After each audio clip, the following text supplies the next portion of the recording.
Chapter 1. Stop reacting, start commanding. The illusion of speed. In our modern, high-speed world, we have been conditioned to believe that the fastest person wins. We are taught that the person with the quickest comeback is the smartest, that the leader who barks orders the loudest is the strongest, and that the individual who reacts instantly to a crisis is the most capable. But this is a fundamental misunderstanding of human psychology and power dynamics. In reality, the most powerful person in any room is almost always the one who is the least reactive. When you react impulsively, you are giving the world a roadmap of your weaknesses. You are showing everyone exactly which buttons to push to get a rise out of you. To react is to be a puppet. To command is to be the one holding the strings. This chapter is about severing those strings. This is about moving from a state of reflex to a state of reflection. Remember this fundamental truth. The pause is power. The biology of the blow-up.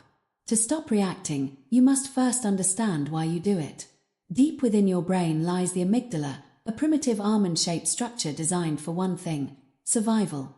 Thousands of years ago, if a predator jumped out of the bushes, you didn't need to deliberate. You needed to run or fight. Your amygdala would hijack your rational brain, the prefrontal cortex, and flood your body with adrenaline and cortisol. The problem is that your amygdala cannot tell the difference between a saber-toothed tiger and a passive-aggressive email from your boss. It cannot distinguish between a life-threatening threat and a partner who forgot to do the dishes. When you feel that heat rising in your chest, that tightening in your throat, and that urge to snap back, that is an amygdala hijack. An impulsive reaction is a biological surrender. When you snap, yell, or send that angry text, you have officially allowed your primitive brain to take the wheel. You have downgraded yourself from a rational human being to a cornered animal. And in that moment, your authority vanishes. Authority versus reactivity. The high-pressure contrast. Think of a high-pressure negotiation or intense crisis in an emergency room.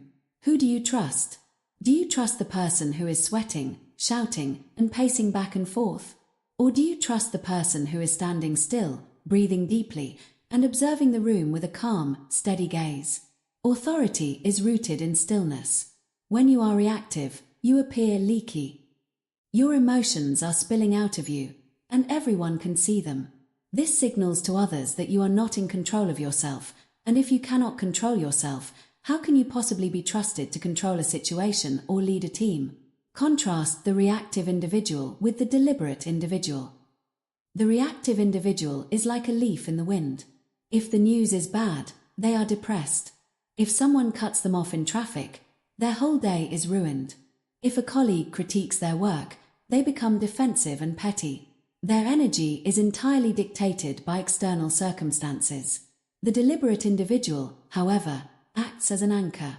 They acknowledge the wind, they feel the storm, but they do not move. They understand that between the stimulus, what happens to them, and the response, what they do, there is a space. In that space lies their freedom. They choose their response based on their long-term goals, not their short-term feelings. Why do they do this? Because they know that the pause is power. The workplace. Building the executive presence. Let's look at a common workplace scenario. You are in a meeting, and a peer publicly criticizes your project. They point out a flaw, perhaps with a bit of a smirk. Your heart rate spikes. Your ego feels bruised. Your immediate impulse is to defend yourself, perhaps by pointing out a flaw in their work or by making an excuse. If you react instantly, you look defensive. You look like you've been wounded. You have validated their attack. Now, imagine the power pause. When they finish speaking, you don't say anything for 3 full seconds. You look at them calmly. You let their words hang in the air. In those 3 seconds, the power shifts. By not reacting, you show that their attack didn't hit its mark. You then respond with a neutral tone. That's an interesting perspective. I'll look into the data on that and get back to the group. By choosing not to react, you have maintained your status. You have signaled that you are unshakable. You have demonstrated that you value the mission, the project, over your ego. This is what it means to command. You didn't bark, you didn't bite. You simply paused. Relationships, the silent architect of peace. Reactivity is the primary killer of intimacy. Most arguments in relationships aren't about the topic at hand. They are a cycle of escalating reactions. One person says something hurtful out of frustration, the other person reacts with a jab of their own, and within minutes, a small disagreement has turned into a war. In a relationship, being the non-reactive partner isn't about being cold or indifferent. It's about being the emotional leader. When your partner comes at you with heat, and you refuse to catch fire, the fire eventually goes out. Imagine your partner says something that hits a deep insecurity. Your reactive self wants to strike back to even the score. But your commanding self realizes that striking back will only create more distance. Instead, you take a breath. You pause. You ask yourself, what is my goal here? To be right or to be close? By pausing, you give yourself the chance to say, I'm feeling a bit defensive right now, so I'm going to take a moment before I respond. This is the ultimate display of strength. It shows you have such mastery over your internal world that you will not allow a temporary emotion to dictate a permanent regret. Training the muscle, the silent count exercise. You cannot expect to be non-reactive in a crisis if you don't practice it in the mundane moments of life. Emotional mastery is a muscle. You train it by seeking out small pauses throughout your day. The notification pause. When your phone pings, don't grab it immediately.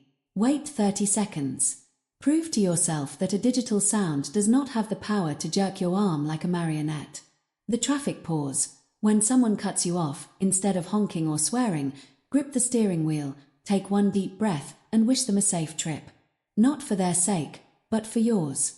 You are practicing being the master of your own peace. The email pause. Never send a reply to a frustrating email the moment you finish reading it. Close the tab. Walk away. Return in 20 minutes. In these small moments, you are rewriting your neural pathways. You are teaching your amygdala that it is no longer in charge. You are building a reservoir of stillness that you will be able to draw upon when the stakes are high. Command your presence.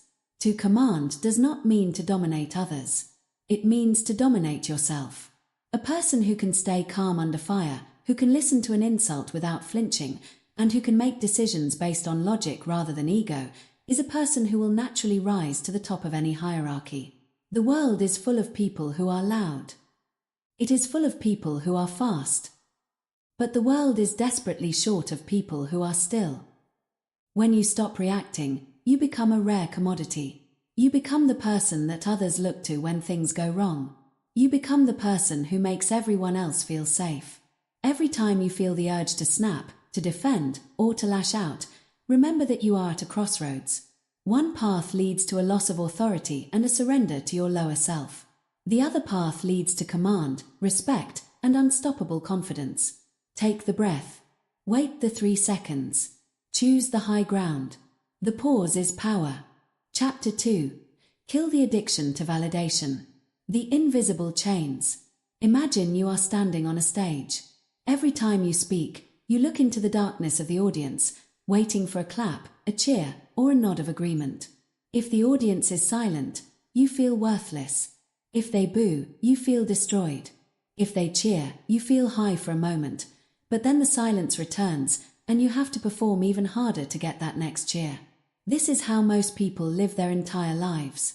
They don't realize it, but they are performing for an audience that isn't even paying attention. They have outsourced their self-worth to the opinions of colleagues, the likes of strangers on the internet, and the expectations of parents or partners. This is the addiction to validation.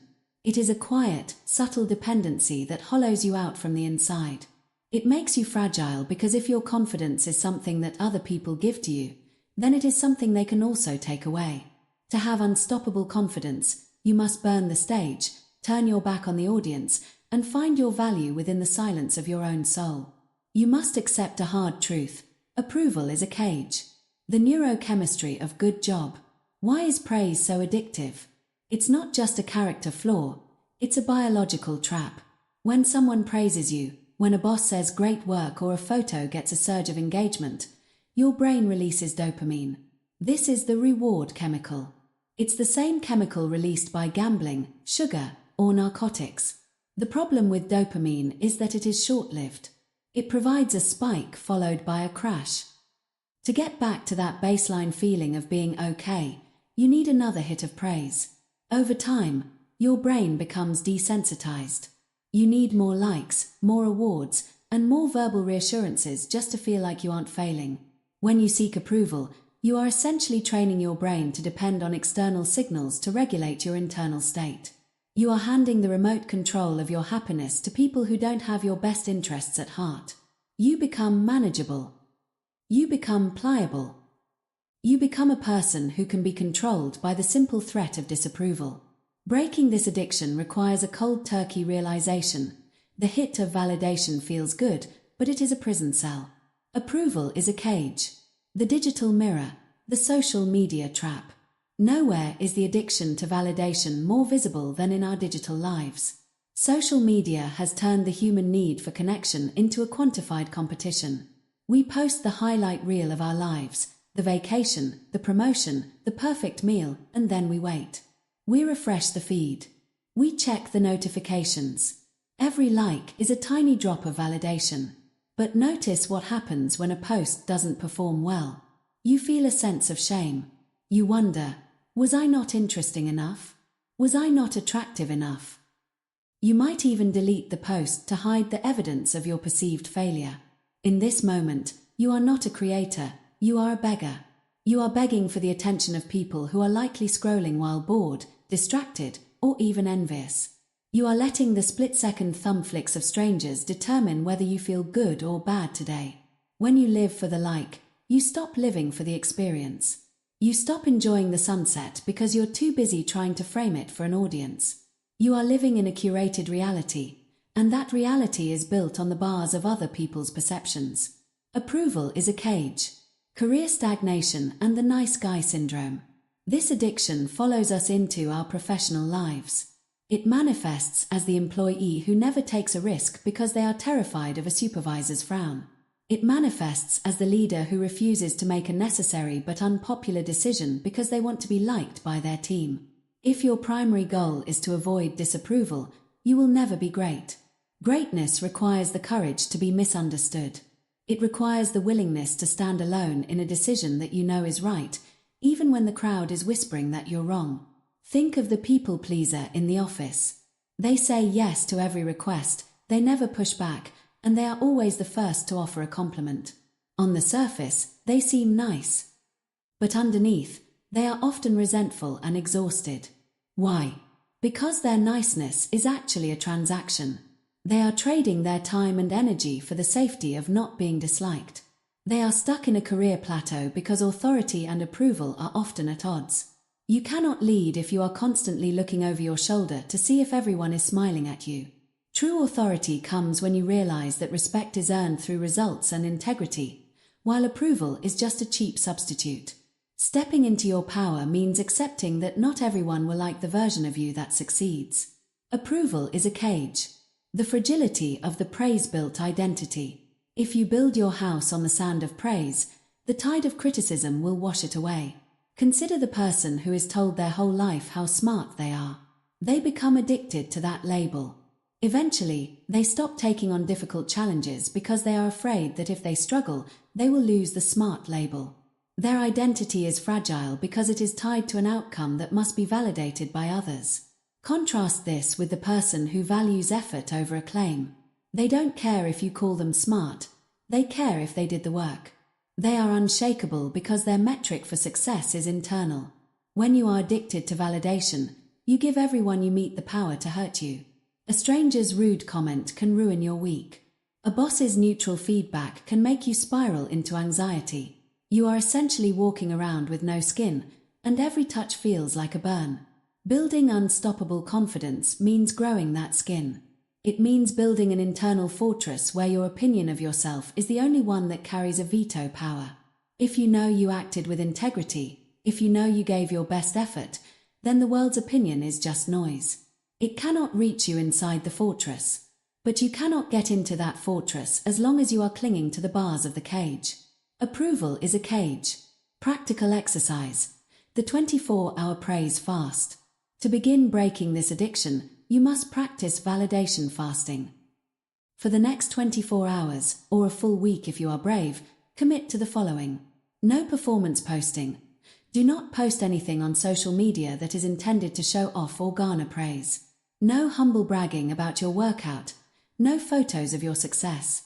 If you do something great, keep it for yourself. The silent win. When you achieve something at work or in your personal life, don't tell anyone immediately. Sit with the feeling of self-satisfaction. Realize that the achievement is just as real even if no one knows about it. No fishing. Notice when you fish for compliments. We do this by downplaying ourselves so others will reassure us, e.g., I feel like I did a terrible job on that presentation, hoping they will say, no, you were great. When you feel the urge to fish, stay silent. Accept criticism without defense. If someone criticizes you, simply say thank you for the feedback and move on. Don't try to explain yourself to win back their approval. Let them have their opinion. In these moments of silence, you will feel a strange tension. That tension is the withdrawal of the validation addict. Stay with it. That tension is where your freedom begins. You are proving to your nervous system that you can survive and even thrive without the claps of others. The audience of one. Ultimately, the goal is to live for an audience of one, and that one person is your highest self. Ask yourself, if I were the last person on earth, would I still be proud of how I acted today? Would I still respect the choices I made? When the answer is yes, you have reached a level of confidence that no one can touch. When you kill the addiction to validation, a strange thing happens. People actually start to respect you more. They sense your independence. They see that you cannot be bought with a compliment or broken with a critique. You become a gravitational force in your own right, rather than a satellite orbiting someone else's sun. You are no longer a performer. You are the director. You are no longer a beggar. You are king. Stop looking for the exit in the eyes of others. The door has been open the whole time. You just have to realize that approval is a cage. Chapter 3. Train your mind to stay neutral under pressure.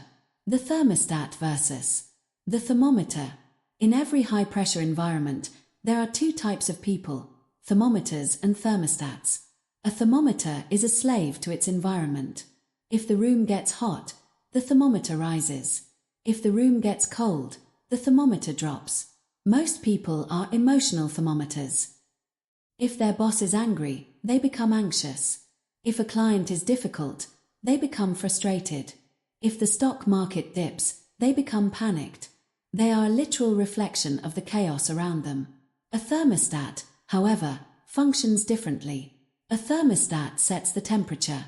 It doesn't matter if it's freezing outside. The thermostat stays at the level it was programmed to maintain. It is an internal regulator. Training your mind to stay neutral is about becoming a human thermostat. It is the ability to maintain a steady, objective internal state regardless of the external turbulence. While everyone else is fluctuating wildly based on the weather of the moment, you remain at your set point. Why? Because in the theatre of high performance, calm is a competitive edge. The trap of positive thinking. We are often told that to be confident, we must be positive. We are told to visualize success and tell ourselves that everything is going to be perfect. But under extreme pressure, toxic positivity often fails. When the ship is taking on water, telling yourself everything is wonderful feels like a lie because your brain knows it isn't true. This creates cognitive dissonance, which actually increases your stress. The master of emotion doesn't reach for positivity, they reach for neutrality. Neutrality is the 0 point. It is the ability to look at a disaster and say, this is what is happening. Not this is good, not this is bad, but this is what is. When you strip away the labels of good and bad, you remove the emotional weight that slows down your decision-making. Imagine you are a surgeon. If you are too positive, you might overlook a complication because you're convinced everything will be fine. If you are too negative, your hands will shake with fear. But if you are neutral, you see the bleeding exactly as it is, a problem to be solved with a specific technique. You aren't feeling, you are processing. This clarity of sight is why calm is a competitive edge. The negotiation table. Emotional Aikido. Nowhere is neutrality more profitable than in a high-stakes negotiation. Whether you are negotiating a multi-million-dollar contract or a raise with your manager, the person who needs the outcome the most and shows it loses. Negotiation is often a game of emotional chicken. An experienced negotiator may use strategic anger or calculated silence to make you feel uncomfortable. They want you to react. They want you to become defensive, to over-explain, or to concede just to stop the feeling of tension in the room. When you train for neutrality, you treat their tactics like weather. If they raise their voice, you observe it. He is raising his voice. You don't think, he's being mean to me or I'm losing. You simply see it as a variable. By staying neutral, you force the other person to play on your level. Your lack of reaction becomes a vacuum that sucks the power out of their aggression. When they realize they cannot move you emotionally, they have no choice but to move to your logical terms. You win not because you were louder, but because you were stiller.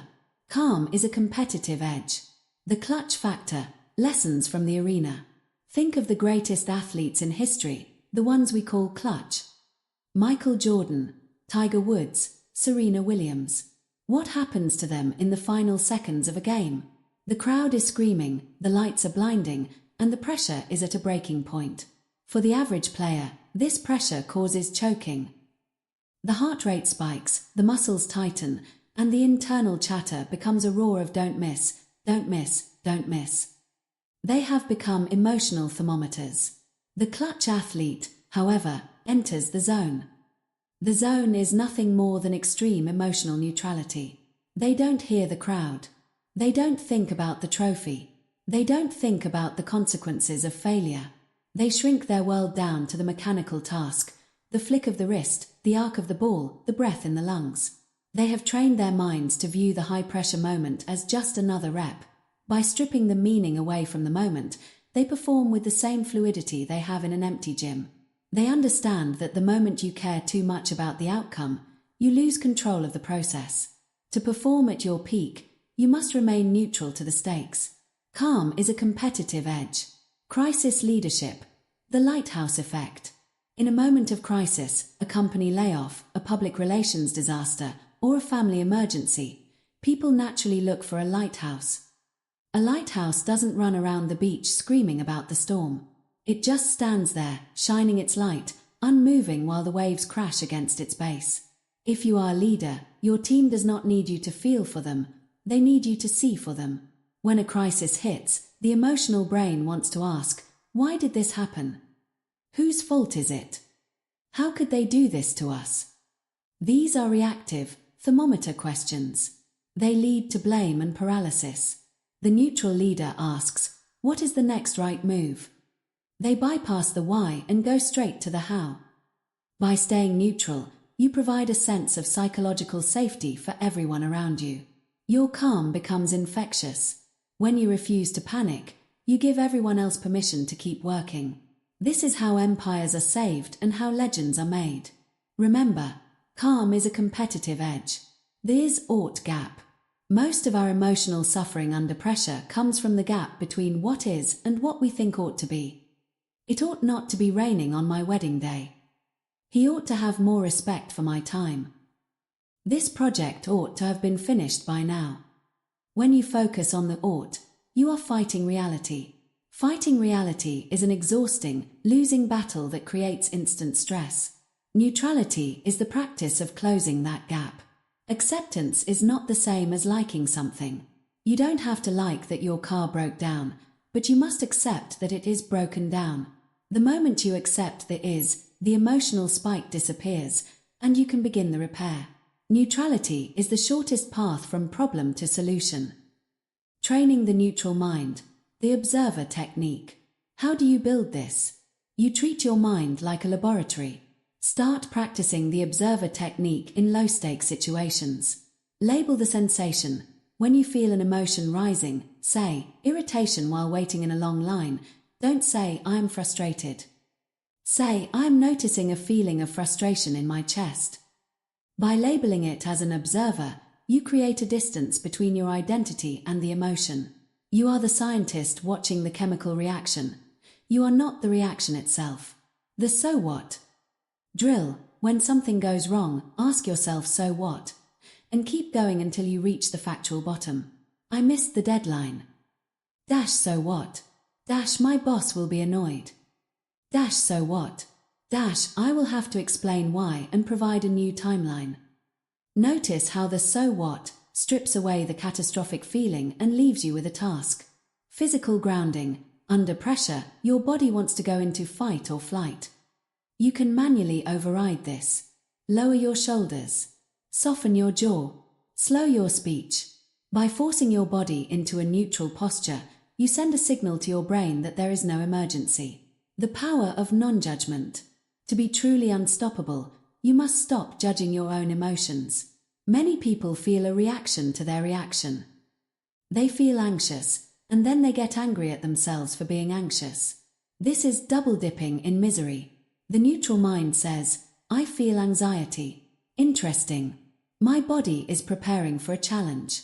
I will use this energy to focus. When you stop judging the pressure loses its power to break you. You become a person who can walk through fire without being consumed by it. You become the person who makes the right call when everyone else is blinded by tears or rage. In a world of noise, silence is a weapon. In a world of panic, calm is a competitive edge. Chapter 4. Separate feelings from decisions. The ghost in the machine. We have been told a beautiful lie: follow your heart. We are taught that our gut feeling is a mystical, infallible compass that will always lead us to our true north. But if you look at the wreckage of most failed careers, bankrupt bank accounts, and broken relationships, you will find that at the center of the disaster was someone who simply followed their heart without consulting their head. The human brain is a masterpiece of evolution, but it is a cluttered masterpiece. We have the sophisticated prefrontal cortex, the part of us that can plan for 10 years into the future, living right on top of the limbic system, which only cares about how we feel in the next 10 seconds. Emotional mastery is not about killing your feelings. It is not about becoming a cold, unfeeling machine. It is about understanding the proper hierarchy of your internal world. Your emotions are the ghost in the machine. They are the color, the passion, and the drive of your life.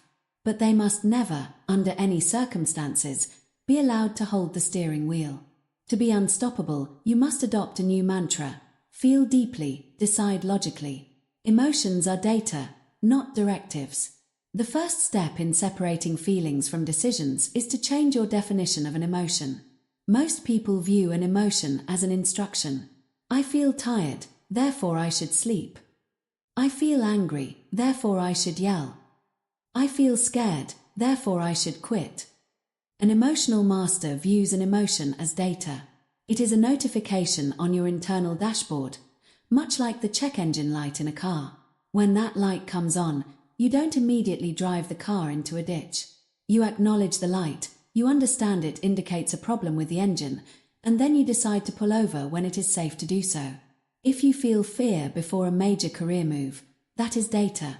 The data is telling you, there is an element of the unknown here. It is not a directive to stop. It is a suggestion to prepare more thoroughly. If you feel anger during a conflict, the data is telling you, a boundary has been crossed. It is not a directive to attack, it is a signal to negotiate or set a firm limit. You can allow yourself to feel the full spectrum of human experience. You can feel the depths of grief, the heights of joy, and the heat of rage.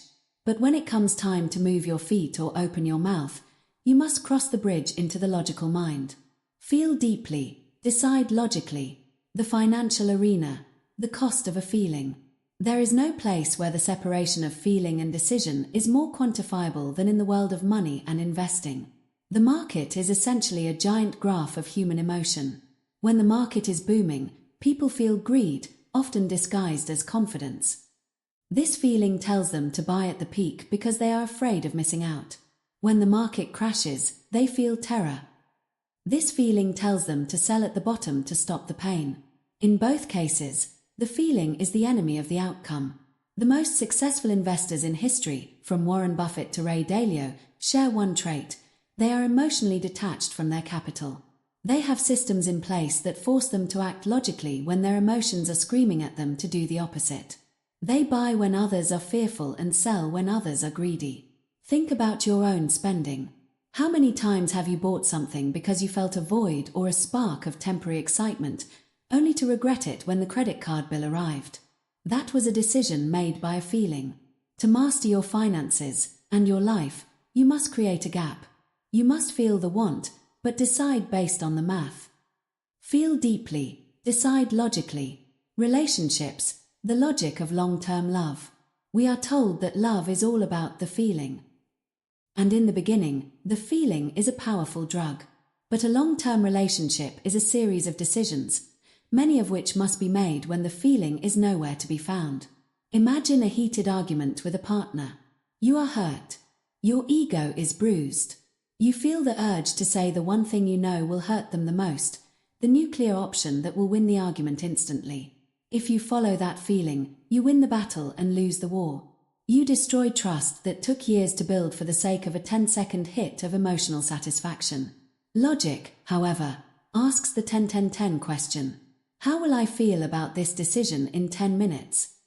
10 months? 10 years?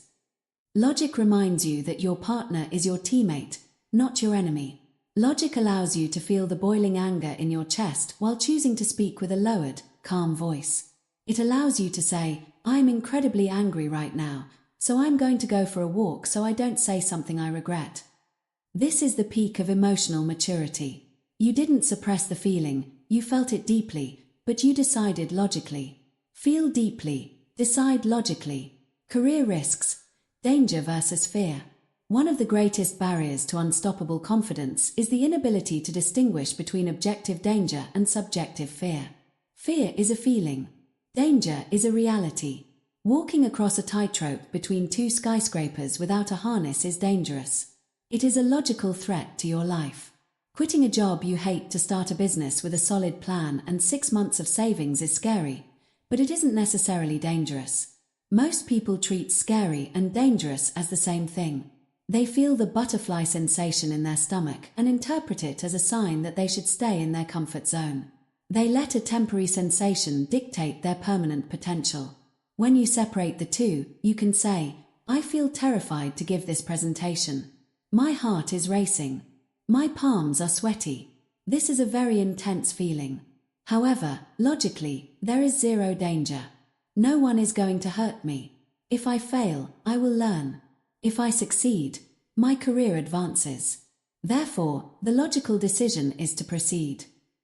By acknowledging the feeling, you take its power away. You stop fighting the anxiety and start carrying it with you toward the goal. Feel deeply, decide logically. The boardroom of the self. To practice this in your daily life, imagine there is a board of directors inside your head. The creative director is your emotion. They are visionary, passionate, and prone to outbursts. They provide the why. The chief financial officer is your logic. They are cold, analytical, and focused on the how and the consequences. When a major decision comes up, let the creative director speak first. Let them express the fear, the excitement, or the anger. Don't silence them. If they say, I hate this job and I want to quit right now, listen to them. That is important data. But the creative director doesn't get to sign the contracts. You then turn to the CFO and ask, what is the logical path forward given this data? The CFO might say, we hear the frustration. It's valid. However, the logical move is to secure a new offer before resigning, so we maintain our leverage. This internal dialogue ensures that you are living a life that is both passionate and stable. You are not a robot, but you are also not a leaf in a storm. The discipline of the delay. The simplest tool for separating feelings from decisions is the rule of 24. If a decision is driven by a high-intensity emotion, whether it's the high of a new romantic interest, the low of a rejection, or the heat of an insult, wait 24 hours before taking action. In those 24 hours, the chemical spike in your brain will subside. The adrenaline will wash out of your system. The ghost in the machine will settle down, and the prefrontal cortex will come back online. You will often find that the decision you wanted to make at hour 1 is very different from the decision you make at hour 24. The delay is not procrastination. It is filtration. It allows the silt of emotion to settle so the water of logic can become clear. The unstoppable advantage. Why does this create unstoppable confidence? Because most of the world is predictable. If I know you make decisions based on your feelings, I can manipulate you. I can make you angry to distract you. I can make you afraid to stop you. I can flatter you to blind you. But if you are a person who feels deeply and decides logically, you are a fortress. You cannot be baited. You cannot be intimidated. You cannot be bought. Your confidence comes from the knowledge that you are in control of your actions, regardless of how the world tries to make you feel. You are the master of the check engine light. You see the flash, you feel the heat, but you keep the car on the road. Feel deeply, decide logically. Feel deeply, decide logically. Chapter 5. Build an identity that doesn't break. The Glass King and the Stone Pillar. Imagine a king who sits upon a throne of glass. He is surrounded by gold, his armies are vast, and his subjects bow whenever he enters the room. To the outside observer, he looks like the most confident man on earth. But the king is terrified. He is terrified because his throne is fragile. He knows that if he loses a single battle, if his gold runs out, or if his subjects stop bowing, his throne will shatter, and he will shatter with it. This is the state of most successful people. They have what we call outcome-based confidence. They feel good because they are winning. They feel confident because their bank account is full, their partner is attractive, or their job title is impressive. But this is a borrowed confidence. It belongs to the outcome, not to the man. When the outcome changes, and in life, the outcome always eventually changes, their confidence evaporates. Now, imagine a man standing in the middle of a storm.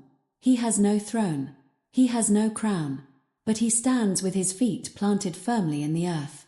The wind howls, the rain beats down, and the lightning strikes around him, yet he does not move. He doesn't need people to bow to know his worth. He doesn't need a win to feel powerful. He has identity-based confidence. His strength is not in what he has, but in who he is. To be truly unstoppable, you must stop being the Glass King and start becoming the Stone Pillar. You must build an identity that doesn't break when the world turns against you. The trap of outcome-based confidence. We live in a culture that worships the scoreboard. From a young age, we are taught that our value is tied to our grades, our trophies, and eventually, our salaries. This creates a psychological dependency. If you only feel like a winner when you are winning, then you are, by definition, a loser the moment you fail. This is why we see high-powered executives spiral into depression after retirement. Their identity was the CEO. Without the title, they are nobody. This is why we see athletes lose their minds when an injury ends their career. Their identity was the star. Without the game, they are hollow. Outcome-based confidence is a roller coaster. When you're up, you're arrogant. When you're down, you're devastated. It is an unstable way to live. It keeps you in a state of perpetual anxiety because you are constantly trying to protect your success so you don't lose your sense of self. To break this cycle, you must shift your focus from the result to the process. You must move your confidence from the score to the character. You must realize that I am who I practice being. The architect of the self. Identity is not something you find in the woods or on a spiritual retreat. Identity is something you build through intentional repetition. Think of your identity as a building. Every choice you make, every word you speak, and every habit you maintain is a brick. If you spend years lying, procrastinating, and cutting corners, you are building a shack of straw. It doesn't matter how much money you make. Inside, you will always feel like a fraud because you know the building is weak. But if you practice discipline, honesty, and resilience, even when no one is watching, you are building a fortress of granite. The most confident people in the world are not confident because they think they will always win. They are confident because they know they are the kind of person who can handle losing. They have practiced being resilient so many times that failure is no longer a threat to their ego. It is just more data for the fortress. When you base your identity on your actions rather than your acclaim, you become dangerous to your competition. Why? Because you can't be discouraged. If a stone pillar loses a contract, they don't think, I am a failure. They think, I am a person who works hard and solves problems. I will simply apply my process to the next opportunity. Their identity remains intact. I am who I practice being. Groundedness in the face of success. One of the greatest tests of emotional mastery isn't failure, it's massive success. History is littered with people who broke because they couldn't handle their own fame or fortune. When success comes, the ego wants to expand. It wants to tell you that you are special, that you are a genius, and that the rules no longer apply to you. This is how the Glass King is born. He starts to believe his own press releases. The person with a solid identity stays grounded. Think of the legendary Stoic emperor Marcus Aurelius. He was the most powerful man in the known world. He could have anything he wanted with a snap of his fingers. Yet, he spent his nights writing in his journal, reminding himself that he was just a man, that fame is fleeting, and that his only duty was to act with virtue. His identity wasn't emperor of Rome. His identity was a student of philosophy. Because he practiced humility every day, the power of the throne couldn't corrupt him. If you want to be unstoppable, you must have a set point for your soul. When you win, you don't let it go to your head. You stay the same person. You keep the same discipline. You keep the same values. You realize that the success is just an outcome of the person you have practiced being. I am who I practice being. Resilience in the face of failure. The flip side is how you handle the dark night of the soul. There is a concept in psychology called the Stockdale paradox, named after Admiral James Stockdale, who was a prisoner of war in Vietnam for over 7 years. He was tortured, starved, and kept in solitary confinement. When he was asked who didn't make it out of the camps, he said it was the optimists. The people who said, "We'll be out by Christmas," and then Christmas would come and go. Then they'd say, "We'll be out by Easter," and Easter would come and go. They died of a broken heart. Stockdale survived because he had a different identity. He didn't base his hope on a date or an outcome. He based it on his identity as a soldier. He told himself, "I will never lose faith that I will prevail in the end, but I will also face the most brutal facts of my current reality." He practiced being a leader even in a cage. He created a code for the other prisoners to communicate. He took beatings to protect his men. Because he practiced being a commander every single day in that cell, his identity never broke. The North Vietnamese could break his bones, but they couldn't break the man, because the man was the result of his daily practice. You may not be in a POW camp, but you will face seasons of loss. You will lose jobs, you will lose money, you will lose loved ones. If your identity is the rich guy or the popular girl, you will crumble. But if your identity is the one who endures, you are unbreakable. The Daily Vote: how to rewrite your identity. So, how do you actually change your identity? You do it through the Daily Vote. Every action you take is a vote for the type of person you want to become. If you wake up and work out when you don't feel like it, you are casting a vote for the disciplined person. If you tell the truth when it's inconvenient, you are casting a vote for the honest person. If you stay calm when someone insults you, you are casting a vote for the emotional master. You don't need a landslide victory. You just need a majority of the votes. If you have spent 20 years casting votes for the procrastinator, you cannot change that overnight with a positive affirmation. You change it by starting a new voting streak today. When you stack enough days of the leader together, your brain eventually stops saying "I'm trying to be a leader" and starts saying "I am a leader." Confidence is the legal evidence of a life well lived. It is the result of looking back at your recent history and seeing a long line of votes for the person you want to be. Stop asking the world for permission to feel confident. Stop waiting for a win to feel like you belong in the room. Start practicing the traits of the person you admire. Do the work. Keep the promises you make to yourself. Identity is the anchor. In the ocean of life, the outcomes are the waves. Sometimes the waves are 30 feet high and golden with sun. Sometimes they are dark and crashing. You cannot control the waves. But your identity is the anchor. If your anchor is heavy, built from years of practice, discipline, and integrity, it doesn't matter how high the waves get. You will not be swept away. When you walk into a room, don't walk in as your job title. Don't walk in as your bank balance. Walk in as your practice. Walk in as the man or woman who has conquered their morning, who has mastered their tongue, and who has faced their fears. That is the source of unstoppable confidence. It is the quiet, internal knowledge that no matter what the world takes away from you, it cannot take you away from you. Say it to yourself when you wake up. Say it when you face a challenge. Say it when you fail. I am who I practice being. I am who I practice being. Chapter 6. Turn discomfort into training. The biological era. We are living in the most comfortable era in human history, and yet, we are the most anxious. We have climate-controlled homes, food delivered to our doors with a tap on a screen, and chairs designed by engineers to cradle our spines. We have systematically removed almost every physical discomfort from our daily lives. But in doing so, we have made a catastrophic trade. We have traded our resilience for a fragile sense of safety. Your brain is a survival machine. Its primary directive is to keep you alive, not to make you successful, confident, or happy. Because of this, your brain views discomfort as a synonym for danger. When you feel your heart rate spike before a big presentation, or your stomach churn before a difficult conversation, your brain is sounding an alarm. It is telling you, run. Go back to the cave. Stay where it's safe. But the cave is where dreams go to die. The cave is where potential stagnates. To achieve emotional mastery, you must perform a radical act of cognitive rebellion. You must stop viewing discomfort as a sign to stop and start viewing it as a sign that you are leveling up.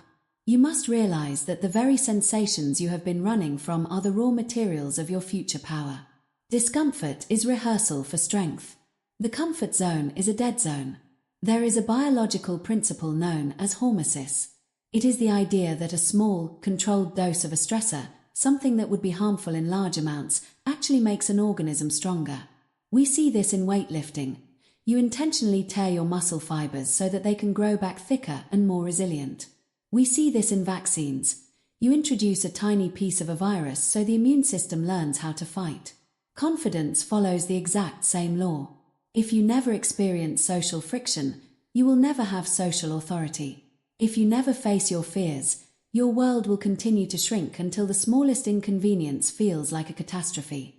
Most people spend their lives trying to manage their anxiety by avoiding the things that cause it.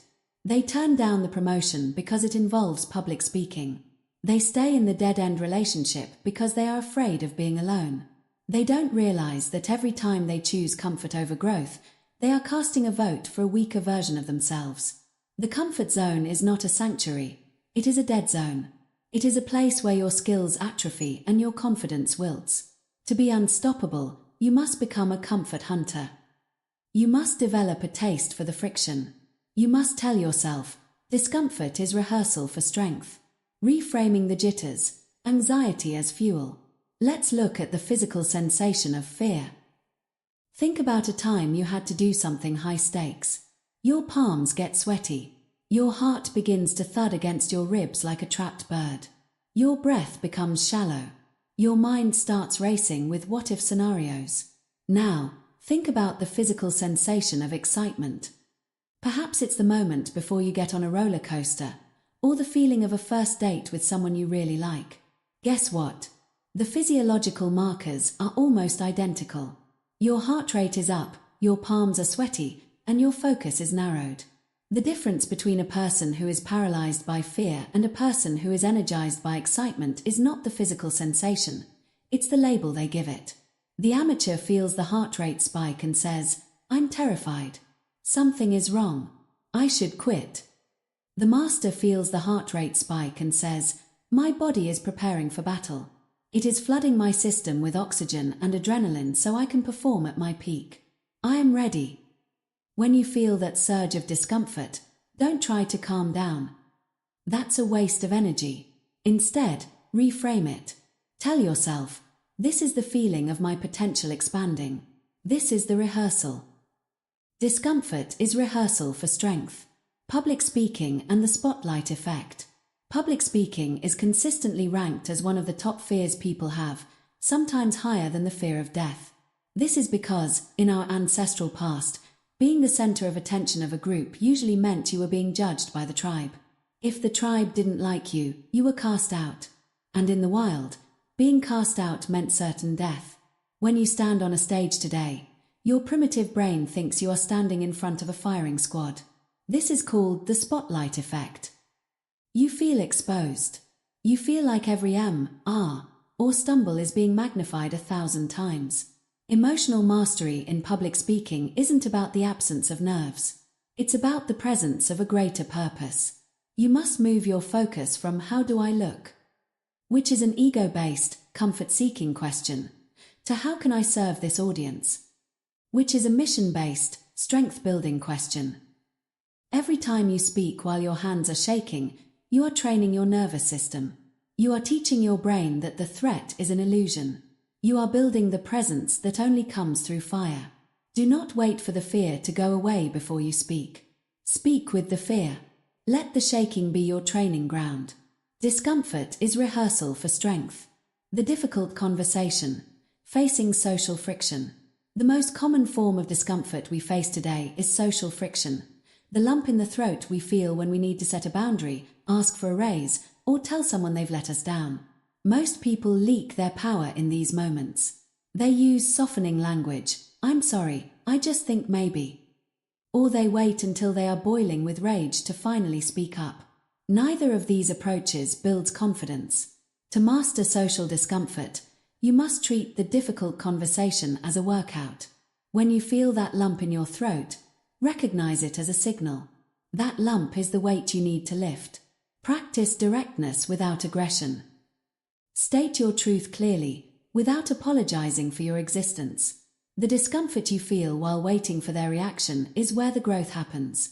In that silence, you are building the identity of a person who values their own truth more than a fake, comfortable peace. Every time you have a hard conversation, you become less scared of people.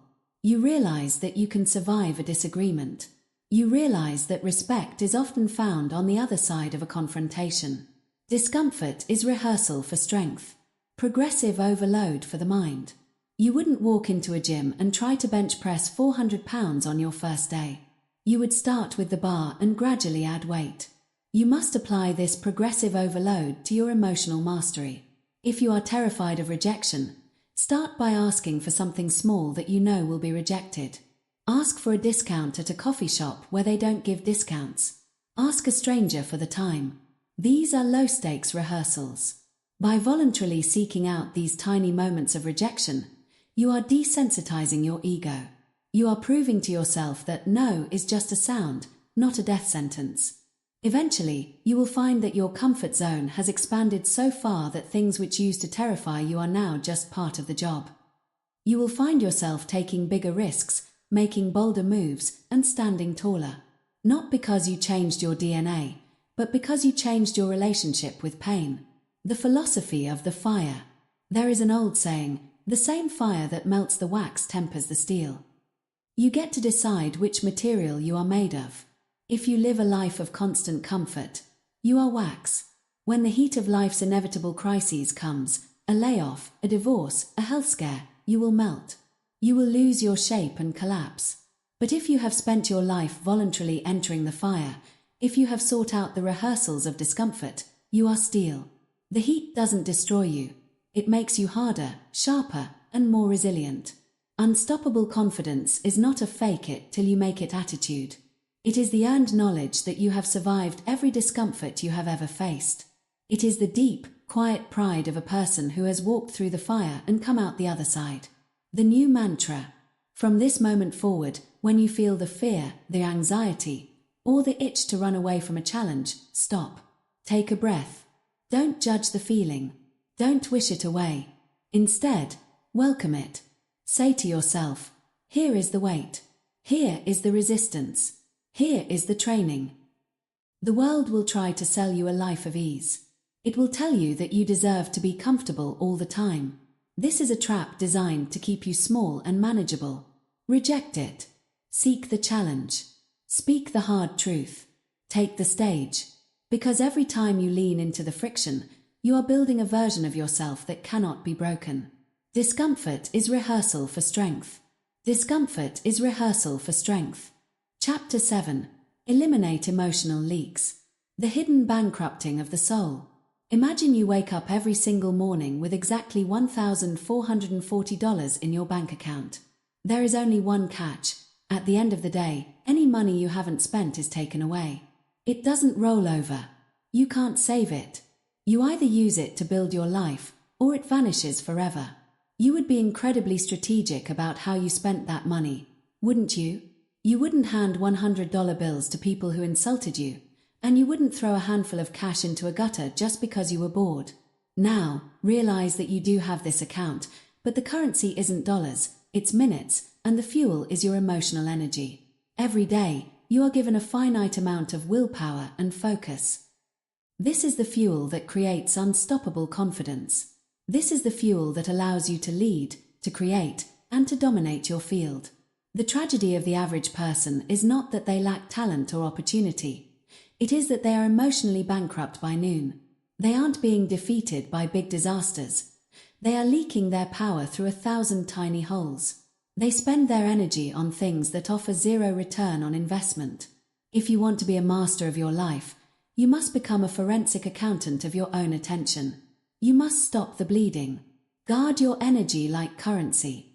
The 3 great leaks: past, present, and peer. To plug the leaks, you must first identify where the pipes are broken. Most emotional energy is drained through 3 primary channels: rumination, the past; overthinking, the future; and comparison, the peers. 1. Rumination, the ghost of the past. Rumination is the act of replaying a past event over and over in your mind, usually an event where you felt embarrassed, angry, or slighted. It's that argument you had 3 days ago where you keep thinking of the perfect comeback you should have said. It's the mistake you made in a presentation that you keep rewatching in your mind like a horror movie. When you ruminate, you are paying interest on a debt you no longer owe. The event is over. The cost has already been paid. By replaying it, you are choosing to suffer again and again. You are taking the energy you need to win today and throwing it into a grave for yesterday. Understand this. Your brain cannot distinguish between a real event and a vividly imagined one. When you replay a stressful memory, your body releases the same cortisol and adrenaline it did when the event actually happened. You are literally poisoning your own system for no reason. 2. Overthinking, the neutral gear. Overthinking is the future version of rumination. It is the what-if loop. What if I lose my job? What if she leaves me? What if I fail this exam? Overthinking is like a car engine revving at 8,000 revolutions per minute while the car is in neutral. There is a massive amount of heat, noise, and fuel consumption, but the car hasn't moved an inch. Most people mistake overthinking for preparation. It isn't. Preparation leads to a plan. Overthinking leads to paralysis. If you spend 3 hours worrying about a meeting but 0 minutes preparing your notes, you have leaked your power. 3. Comparison, the thief of authority. In the age of social media, comparison is the most frequent leak. You look at a stranger's curated life and suddenly your house feels smaller, your car feels older, and your progress feels slower. Comparison is a power leak because it moves your center of gravity from within you to outside of you. The moment you compare yourself to another, you have granted them authority over your mood. You are letting a person who doesn't even know you exist determine whether you feel successful or like a failure. Guard your energy like currency. The workplace leak, gossip and grievance. In the professional world, the biggest emotional leaks happen at the water cooler or in the private Slack channel. Workplace gossip is a high-octane emotional drain. When you participate in complaining about a boss or mocking a colleague, you are engaging in low-value energy exchange. It feels like a bond in the moment, but it leaves you feeling hollow and anxious. Why? Because you are focusing on things you cannot control. Every minute you spend talking about what they are doing wrong is a minute you aren't spending on making your own work undeniable. Unstoppable confidence comes from a sense of personal agency. Gossip is the language of the powerless. If you want to be a leader, you must develop a gossip filter. When the conversation turns to petty grievances, walk away. Not because you are better than them, but because you are too busy building your empire to waste your currency on their drama. You are a person who values their time. Guard your energy like currency. Digital hygiene, the dopamine leak. We cannot talk about emotional leaks without addressing the device in your pocket. Your smartphone is a leak machine designed by the world's smartest engineers to hijack your attention. Doom scrolling, the act of mindlessly scrolling through negative news or endless social feeds, is a catastrophic leak. It puts your brain into a state of passive reactivity. You aren't choosing what to think about. You are letting an algorithm inject thoughts into your head. Each notification, each outrageous headline, and each perfect image is a tiny needle pricking your energy reserves. By the time you start your actual work, you have already suffered decision fatigue. Your willpower is depleted before you've even begun. To be unstoppable, you must implement digital borders. No phones in the first hour of the day. Notifications turned off for everything except humans. Specific windows for checking emails or social media. By controlling the gate, you protect the currency. Practical resets. How to plug the leaks. If you find yourself in the middle of an emotional leak, if you realize you've been ruminating or comparing for the last 20 minutes, you need a circuit breaker. You cannot think your way out of overthinking. You must act your way out of it. The physical pattern interrupt. If you are stuck in a mental loop, change your physical state. Stand up, do 10 push-ups, splash cold water on your face, or go for a brisk walk. This forces the brain to shift from internal processing to external sensory input. The circle of control audit. Ask yourself one question: do I have direct control over this issue? If yes, make a list of 3 actions and do the first one immediately. If no, explicitly tell yourself, this is a leak. I am closing the tab. Mental boundaries. The not my business philosophy. Much of our stress comes from carrying other people's problems. If a friend is constantly in drama and expects you to fix it, they are leaking into your reservoir. You can be a supportive friend without becoming an emotional garbage can. Learn to say, I can see you're going through a lot, but I don't have the capacity to dive into this right now. Attention as an asset. The most successful people in the world are not just smarter or luckier, they are more focused. They have a fanatical devotion to their own peace of mind. Think of a professional athlete. They don't just train their bodies, they guard their environment. They don't let drama or distractions into their inner circle during the season. They know that a single night of emotional turmoil can ruin a week of physical performance. You are an athlete in the arena of your own life. Your season is every single day. If you want the unstoppable confidence that comes from high-level achievement, you must treat your attention as your most valuable asset. If someone stole $5,000 from your wallet, you would call the police. You would be outraged. Yet, people steal hours of your attention every day, through social media, through petty arguments, through pointless worries, and you let them. No more. From this moment on, you are the security guard of your own mind. The power of the clean mind. When you eliminate emotional leaks, something incredible happens. You feel lighter. You find that you have a massive surplus of energy at the end of the day. This energy is what fuels your second wind. It's what allows you to go to the gym after a long day of work, or to work on that side business, or to be fully present with your family. Unstoppable confidence is not a loud, aggressive thing. It is the quiet, steady hum of a machine that is running efficiently. It is the clarity of a mind that isn't cluttered with ghosts or what ifs. When you walk into a meeting, and you haven't been leaking your energy on gossip or comparison all morning, you have a weight to your presence. You are fully there. People can feel it. They see a person who is centered, focused, and unshakable. You have stopped being a victim of the drains, and you have become a master of the flow. Before you engage with a thought, an app, or a conversation today, ask yourself, is this a deposit or is it a leak? If it doesn't serve your growth, your mission, or your peace, let it go. Guard your energy like currency. Guard your energy like currency. Chapter 8. Master the inner dialogue. The most important conversation of your life. Right now, as you listen to these words, there is another voice speaking. It is a voice you have heard every single day of your life, from the moment you woke up to the moment you fell asleep. It is the voice that narrates your failures, critiques your appearance, predicts your future, and judges your worth. It is your inner dialogue.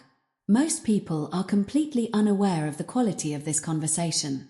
They treat their inner voice like background noise, like the hum of a refrigerator or the sound of traffic. But this is a catastrophic mistake. Your inner dialogue is not just noise, it is the operating system of your mind. It is the filter through which you see reality. If your inner voice is a critic, you will see a world full of judgment and no's. If your inner voice is a victim, you will see a world full of shoulds and unfairness. But if you want unstoppable confidence, you must seize control of this narrative. You must fire the critic, retire the victim, and install a leader. You must realize that the way you speak to yourself determines the way you show up for the world. To be a master of your emotions, you must speak to yourself like a leader. The neuroplasticity of self-talk. For decades, we believed the brain was fixed, that by the time you were an adult, your personality and thought patterns were set in stone. We now know this is false. Thanks to neuroplasticity, we know that the brain is like a muscle that reshapes itself based on repetitive use. Every time you tell yourself, "I'm always late," or "I'm not good with people," or "I always mess up when it counts," you are physically carving a neural pathway in your brain. You are making it easier for your brain to believe that lie tomorrow. You are literally programming yourself for failure. The brain does not have a sarcasm filter. It doesn't know when you're just joking about how stupid you are. It simply records the data. If the data says, "I am incapable," the brain will prioritize information that confirms that belief and ignore information that contradicts it. To change your life, you must change the data. You must stop commentating on your flaws and start directing your actions. You must move from a descriptive inner dialogue to a directive one. Speak to yourself like a leader. The critic versus the coach. Consider the difference between a terrible manager and a world-class coach. When a player makes a mistake, the terrible manager screams from the sidelines, "What is wrong with you? You're a disaster. You're going to lose us the game." Does this make the player better? No. It makes them anxious, rigid, and terrified of making another mistake. It destroys their flow and forces them into a state of survival. Now, look at the world-class coach. When the player makes a mistake, the coach is calm and directive. They say, "Keep your eyes on the ball. Adjust your stance. Deep breath. Next play." The coach acknowledges the reality but focuses entirely on the adjustment. Most of us have a terrible manager living in our heads. We berate ourselves for things that happened in the past, things we cannot change. We use absolute language like always and never. This is not self-improvement, it is self-sabotage. A leader, however, knows that the goal is not to punish the self, but to optimize the self. When you fail, a leader's voice doesn't ask, "Why am I like this?" A leader's voice asks, "What is the tactical adjustment for the next attempt?" Instead of saying, "I'm such an idiot for losing that client," a leader says, "You lost that client because you didn't prepare for their objections. Next time, we will spend an extra hour on the data. Let's move." Notice the shift in energy. One drains you, the other mobilizes you. Speak to yourself like a leader. The power of the second person, the you factor. One of the most powerful hacks in psychological research regarding self-talk is the use of the second person. Studies have shown that people who talk to themselves using you, e.g., "You can handle this," instead of I, e.g., "I can handle this," perform significantly better under pressure. Why? Because using you creates self-distancing. It allows you to step outside of your own emotional turmoil and view yourself as a subject to be managed. It moves you from the role of the stressed person to the role of the commander. Think of a general in a battle. He doesn't say, "I'm feeling very nervous about this cavalry charge." He says, "General, get your men in formation and hold the line." In your own life, when you feel anxiety rising, talk to yourself like you are your own most trusted advisor. Say your name. "John, you've been here before. You know what to do. Focus on the first slide. Keep your voice steady. Go." This creates a split in your consciousness. There is the part of you that feels the emotion, and there is the leader who is guiding you through it. By speaking to yourself in the second person, you are reinforcing the idea that your emotions are something you have, not something you are. Speak to yourself like a leader. Eliminating the language of weakness. A leader's dialogue is characterized by high-agency language. To master your inner world, you must perform an audit on your vocabulary and eliminate words that leak power. 1. Delete try. As Yoda famously said, do or do not, there is no try. When you say, I'll try to get that done, you are giving yourself a trapdoor for failure. You are telling your brain that trying is the goal, not finishing. A leader says, I will have this done by 5 p.m. 2. Delete should. Should is the language of guilt and shame. I should work out more. I should be further along in my career. Every should is a tiny weight on your shoulders that creates resentment. A leader replaces should with choose.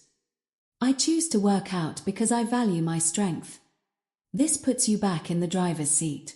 3. Delete I can't. Unless you are talking about a physical impossibility, like I can't fly by flapping my arms, I can't is usually a lie. What you really mean is I am unwilling to pay the price or I don't know how yet. A leader says, I am currently learning how to do this, or I am prioritizing other things right now. By cleaning up your internal vocabulary, you change your self-image. You stop seeing yourself as a passenger in your life and start seeing yourself as the pilot. Speak to yourself like a leader. The pre-game and post-game dialogue. A leader doesn't just speak during the battle. They prepare before and debrief after. The pre-game dialogue. Before you enter a high-pressure situation, a date, an interview, a confrontation, most people let their inner voice run wild with what-if scenarios. What if they don't like me? What if I stutter? A leader uses directive priming. You tell yourself exactly what the objective is. You are going in there to provide value. You are going to listen more than you speak. You are going to stay calm regardless of their reaction. You are giving your brain a mission statement for the next hour. The post-game dialogue. After the event, the critic usually comes out to play. That was embarrassing. You shouldn't have said that. A leader performs a tactical review. They ask, what went well? What was the friction point? What is the one thing we change for next time? Then, and this is the most important part, the leader closes the file. They do not ruminate. They do not dwell.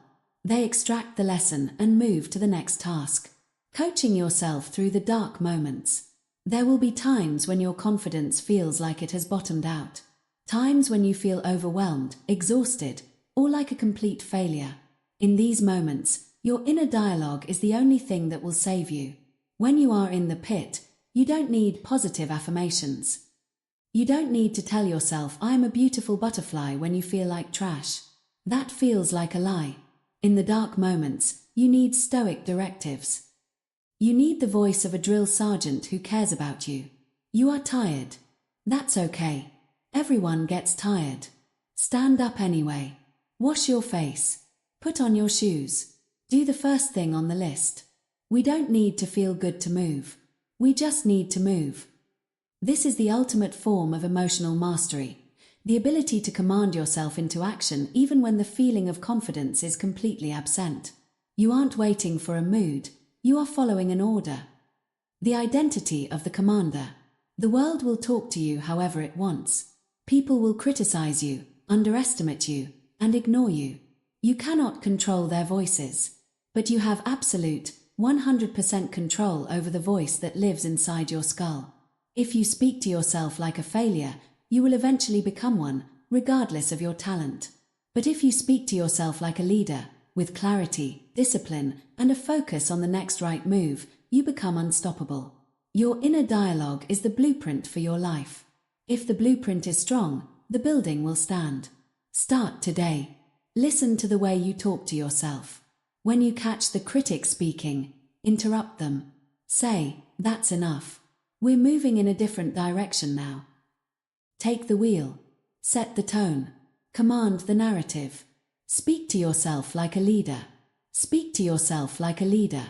Chapter 9. Make discipline your emotional safety net. The myth of the inspired life. There is a dangerous romanticism in our culture regarding the concept of motivation. We are told that to do great things, we must first feel like doing them. We wait for a spark of inspiration, a surge of energy, or a sign from the universe that it is time to move. We treat our productivity and our confidence as if they are visitors that come and go at their own whim. But if you live your life based on how you feel, you are living a life of permanent instability. Feelings are like the weather, fickle, unpredictable, and often irrational. If you only work when you are motivated, if you are only kind when you are happy, and if you are only confident when things are going well, you are a slave to your internal chemistry. Emotional mastery is the realization that discipline is the only thing that remains when motivation dies. Discipline is not a punishment you inflict upon yourself. It is the framework that holds your life together when the world tries to tear it apart. It is your emotional safety net. When your moods are swinging and your environment is chaotic, your structure remains. To be unstoppable, you must stop looking for a feeling and start building a system. You must understand that structure creates stability. The biology of decision fatigue. To understand why structure is so vital for emotional mastery, we have to look at decision fatigue. Every choice you make, from what to wear in the morning to how to respond to a difficult email, consumes a portion of your brain's finite energy. By the time the average person reaches mid-afternoon, they have made thousands of tiny, meaningless decisions. When your brain is fatigued, your emotional regulation is the first thing to go. This is why you are more likely to snap at your spouse at 7 p.m. than at 7 a.m. This is why you reach for the junk food when you're tired. Your willpower has been exhausted by a lack of structure. A disciplined routine removes the need for these tiny decisions. When your morning is automated, when your gym time is non-negotiable, and when your work blocks are pre-scheduled, you save your mental energy for the things that actually matter. You are essentially protecting your emotional reserves by putting the mundane parts of your life on autopilot. When your life has a rhythm, your mind can find peace. Structure creates stability. The morning manifesto, winning the first hour. The most critical window for your emotional health is the first 60 minutes after you wake up. This is the time when your brain is most plastic and most vulnerable. Most people start their day in a state of high reactivity. They reach for their phone before their eyes are even fully open. They flood their brain with emails, news headlines, and social media comparisons. In 30 seconds, they have allowed the entire world to dictate their emotional state. They are already leaking energy, as we discussed in Chapter 7, before they've even left their bed. Contrast this with the disciplined morning. A person of emotional mastery has a ritual. They don't check their phone. They hydrate. They move their body. They review their mission. This isn't about getting more done, it's about setting the internal thermostat, Chapter 3. By following a set structure every single morning, you are telling your brain, I am in control. The world does not move me, I move the world. This creates a sense of psychological momentum. Even if the rest of your day goes to hell, you have already secured a win. You have built a foundation of competence that carries you through the chaos. Structure creates stability. Physical discipline as emotional tempering. There is a profound link between the discipline of the body and the mastery of the mind. When you commit to a training regimen, whether it's lifting weights, running, or martial arts, you are doing more than just building muscle. You are tempering your nervous system. The gym is a laboratory for emotional control. When you are under a heavy barbell or in the final mile of a long run, every part of your brain is screaming at you to stop. You feel discomfort, you feel fear, and you feel the urge to quit. By choosing to stay, by choosing to finish the set, you are practicing the pause, Chapter 1. You are proving to yourself that your decisions are more powerful than your sensations. This physical discipline becomes a safety net for your confidence.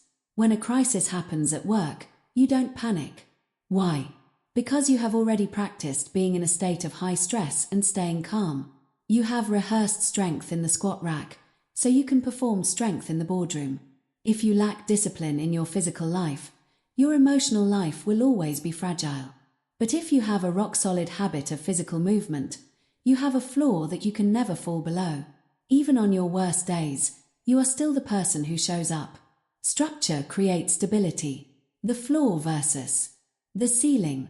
Most people set ceiling goals. They say, when I'm feeling great, I'm going to work out for 2 hours and eat perfectly and read 50 pages. These are great, but they are fragile. The moment life gets hard, they abandon these goals and fall all the way to zero. The emotional master focuses on the floor. Your floor is the absolute minimum you will do on your worst, most chaotic, most depressed day. On my best day, I run 5 miles. On my worst day, I walk for 10 minutes. On my best day, I write 2,000 words. On my worst day, I write 1 sentence. The floor is what prevents the downward spiral.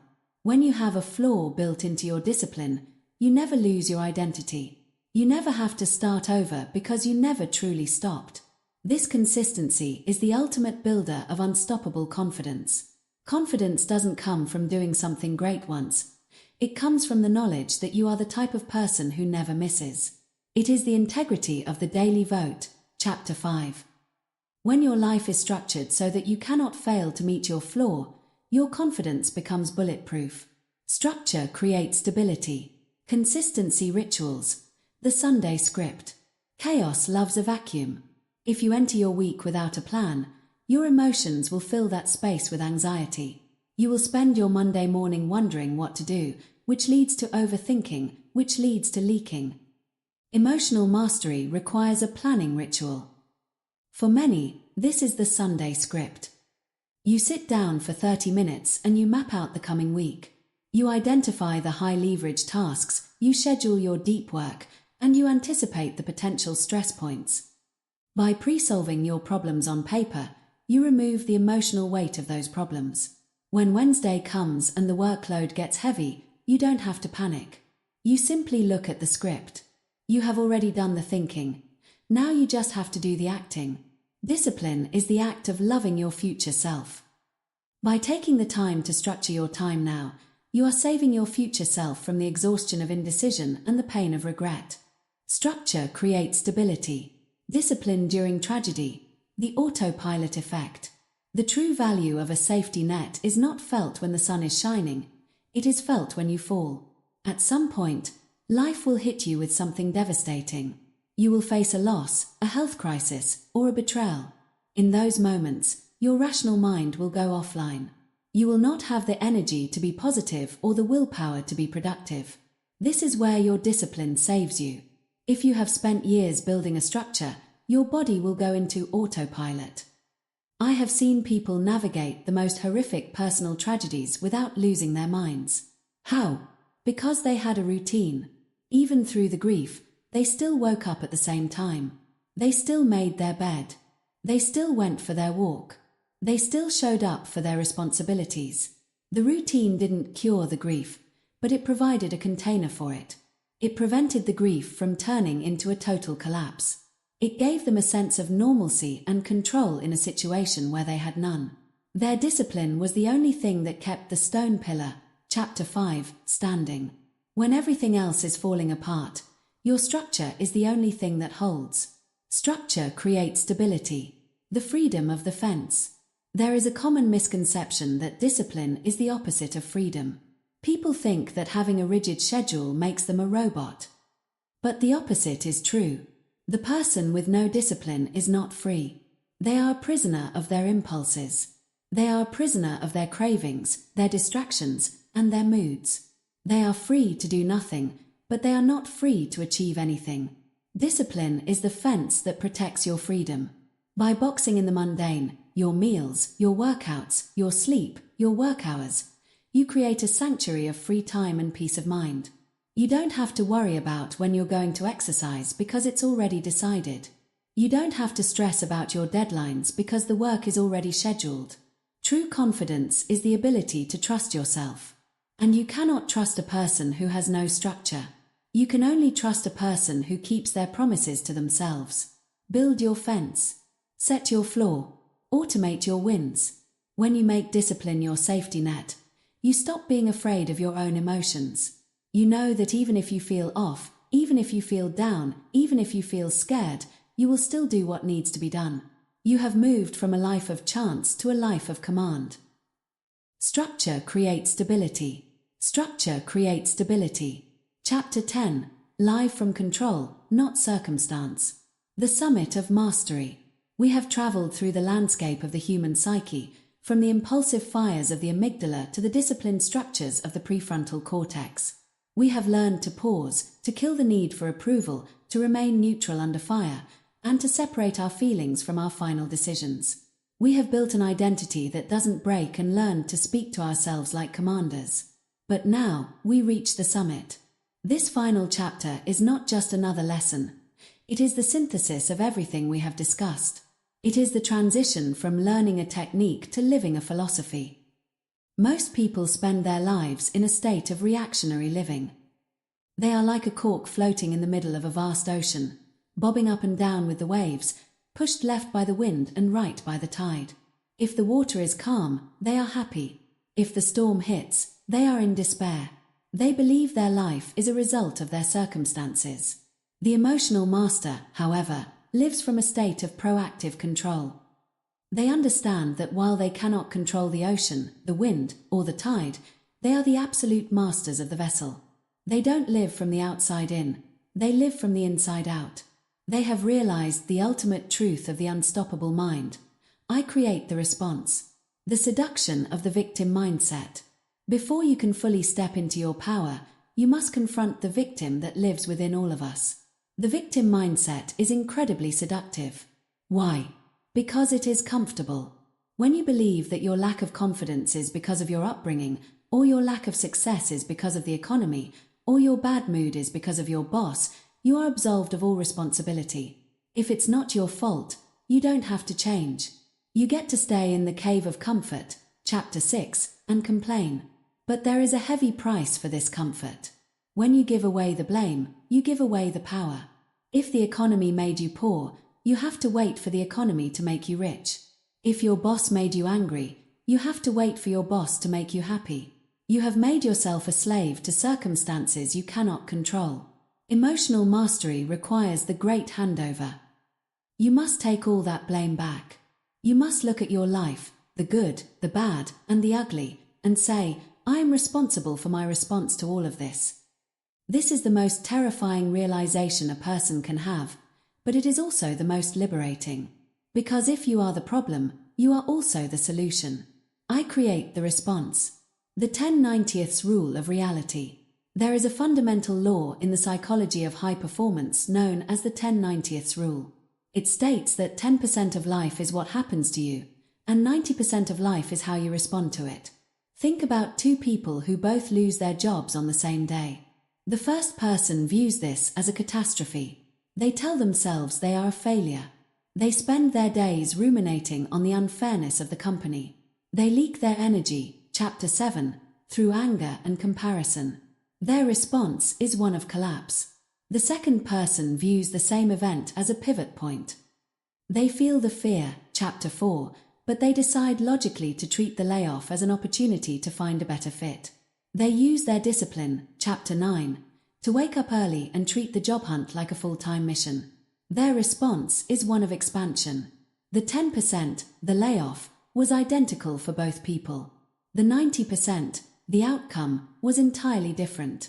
One lived from circumstance, the other lived from control. When you adopt this mindset, bad luck ceases to exist. There is only unexpected data and your calculated response. No event has the power to define you until you give it a label. You are the one who signs the verdict. I create the response. Sovereignty, the unstoppable mind. To live from control is to achieve mental sovereignty. In the political world, a sovereign state is one that governs itself. It has its own laws, its own borders, and its own internal order. It does not take orders from neighboring countries. Your mind must become a sovereign state. When someone is rude to you, they are invading your borders. If you get angry and let it ruin your day, you have surrendered your sovereignty. You have let a foreign power dictate your internal laws. A sovereign mind says, that person is acting out of their own insecurity. That has nothing to do with my internal peace. My law is calm is a competitive edge, chapter 3. I choose to remain neutral. This is the ultimate confidence. It is the knowledge that you are able with. It doesn't mean you are arrogant. It means you are centered. You are so deeply rooted in your identity, chapter 5, and your inner dialogue, chapter 8, that the external weather cannot move you. You are no longer waiting for the world to be nice to you so that you can feel good. You have decided to feel good, and you bring that goodness to the world. You are the source, not the reflection. I create the response. The bridge, from knowledge to practice. We have covered 10 chapters of high-level emotional strategies. But knowledge without application is just a form of entertainment. You could listen to this audiobook 100 times, but if you do not change your behavior in the moment of pressure, you have gained nothing. Unstoppable confidence is built in the micro moments. It is built in the 3 seconds after someone insults you. It is built in the first 5 minutes after you wake up and feel tired. It is built in the moment you want to check your likes but choose to stay focused on your work. These are the training grounds. You must become a scientist of your own life.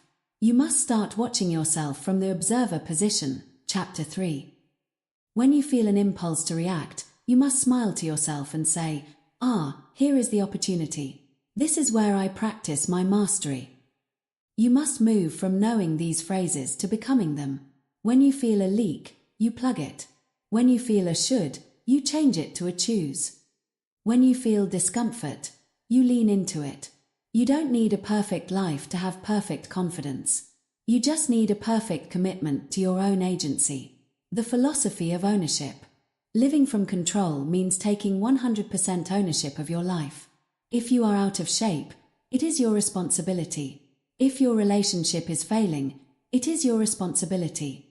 If you are behind in your career, it is your responsibility. Does this mean everything is your fault? No. You are not responsible for the drunk driver who hits your car. You are not responsible for a global pandemic. You are not responsible for the actions of others. But you are 100% responsible for what you do next. The victim asks, why did this happen to me? The owner asks, what am I going to do about it? Ownership is the antidote to anxiety. Anxiety lives in the what-ifs of the future and the should-haves of the past. Ownership lives in the right now. When you take ownership, you move from a state of worry to a state of action. And action is the greatest cure for fear. Confidence is not the belief that you will never have problems. It is the belief that you are the type of person who takes ownership of every problem that comes your way. I create the response. The final command. As we conclude this journey, I want you to look back at the person you were before you started chapter 1.